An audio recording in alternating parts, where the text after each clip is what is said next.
Welcome back.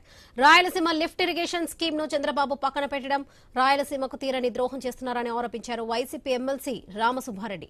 2020లోనే YS Jagan Rayalaseema తాగు సాగునీరు అవసరాల కోసం లిఫ్ట్ ఇరిగేషన్ స్కీమ్ ను ప్రారంభించారని తెలిపారు. ఇప్పుడు రాయలసీమ ప్రాంత ప్రయోజనాలను ఏమాత్రం పట్టించుకోవడం లేదని దుయ్యబట్టారు.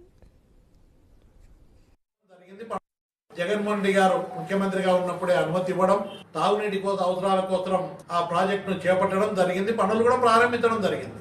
ఈరోజు స్వయంగా తెలంగాణ ముఖ్యమంత్రి రేవంత్ రెడ్డి గారు స్వయంగా నిన్న అసెంబ్లీలో మాట్లాడుతూ చెప్తా ఉన్నారు, అయ్యా నేను రాయలసీమ ఎత్తిపోతల పథకాన్ని చంద్రబాబు నాయుడుతో చెప్పి ఒప్పించి దాన్ని ఆపించిన ఘనత నాదని చెప్పి గొప్పగా అక్కడ తెలంగాణ అసెంబ్లీలో చెప్తా ఉన్నారు.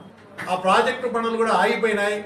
మీరు కావాలంటే నిజ నిర్ధారణ కమిటీ వేస్తాను, బీజేపీ ఎమ్మెల్యేలు కానీ, ఎంఐఎం కానీ, టీఆర్ఎస్ కానీ అందరు వెళ్ళి చూడండి అని చెప్పి హౌస్ లో చెప్పినాడంటే ఇది ఎంత దుర్మార్గంగా ఆలోచన చేస్తా ఉన్నారు.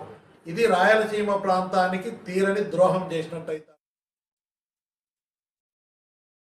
రాయలసీమ లిఫ్ట్ ఇరిగేషన్ స్కీమ్ ను చంద్రబాబు పక్కన పెట్టడం, రాయలసీమకు తీరని ద్రోహం చేస్తున్నారని ఆరోపించారు వైసీపీ ఎమ్మెల్సీ రామసుబ్బారెడ్డి. 2020లోనే వైఎస్ జగన్ రాయలసీమ తాగు సాగునీరు అవసరాల కోసం లిఫ్ట్ ఇరిగేషన్ స్కీమ్ ను ప్రారంభించారని అన్నారు.